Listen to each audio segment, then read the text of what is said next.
Brought to you by Agilus Diagnostics. Health test की बात आती है तो मैं भरोसा करता हूँ India largest diagnostics company Agilus diagnostics. खुद को टेस्ट करते रहो।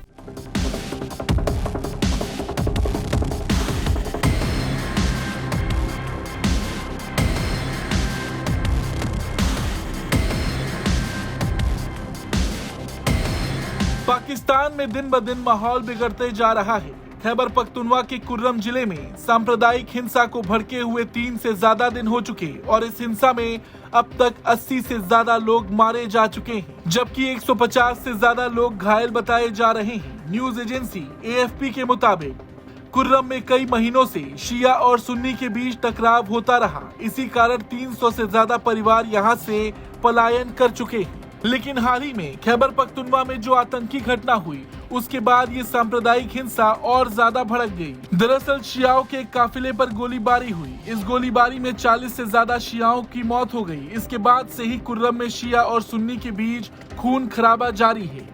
दर्जनों मौतों के बाद 24 नवंबर को दोनों गुटों के बीच 7 दिन तक सीज फायर हो गया। खैबर पख्तूनवा की सरकार ने एक हाई लेवल कमीशन बनाने का फैसला लिया है ताकि शिया और सुन्नी के बीच का विवाद सुलझाया जा सके। ये सारा खून खराबा 21 नवंबर से शुरू हुआ। शियाओं को ले जा रही 200 गाड़ियों पर घात लगाकर हमला किया गया।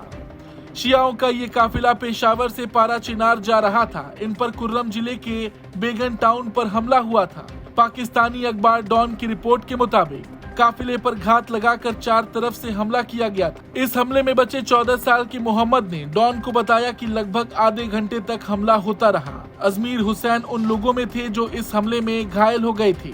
उन्हें इलाज के लिए अस्पताल लाया गया था। उन्होंने AFP को बताया कि अचानक गोलीबारी शुरू हो गई। उन्होंने बताया कि 5 मिनट तक गोलीबारी होती रही। पिछले हफ्ते शुरू हुई इस हिंसा में 42 लोगों के मारे जाने की खबर है, जबकि 150 से ज्यादा लोग घायल हैं।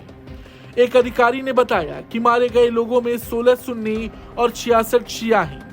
AFP की रिपोर्ट के मुताबिक हिंसा के बाद से तकरीबन 300 परिवार पलायन कर चुके हैं। उन्हें पेशावर और हंगू में रखा गया है। अफगानिस्तान की सीमा से लगने वाले कुर्रम जिले में सांप्रदायिक हिंसा का लंबा इतिहास रहा है। यहाँ अक्सर शिया और सुन्नी के बीच जमीन विवाद को लेकर तनाव बना रहता है। इसी साल 12 अक्टूबर को दोनों गुटों के बीच हिंसक झड़प हुई थी। इस हिंसा में 2 महिलाओं और 1 बच्चे समेत 15 लोगों की मौत हो गई थी। डॉन ने सूत्रों के हवालों से बताया कि 21 नवंबर की गोलीबारी इसी हमले का बदला लेने के लिए हुई। आपको बता दें, शिया और सुन्नी के बीच संघर्ष मजहबी है। दोनों ही कुरान और शरीयत को मानते हैं।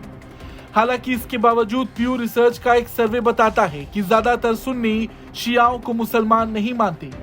और अगर बात करें पाकिस्तान की, तो पाकिस्तान की 96.5% मुस्लिम आबादी में से 85 से 90% सुन्नी और सिर्फ 10 से 15% शिया मुसलमान हैं। लेकिन पाकिस्तान के जिस क्षेत्र में इस वक्त हिंसक झड़पें हो रही हैं, वहां पर शिया मुसलमानों की आबादी ज्यादा है और अक्सर वहां पे शिया और सुन्नी मुसलमान किसी न किसी वजह से आपस में विवाद करते रहते हैं।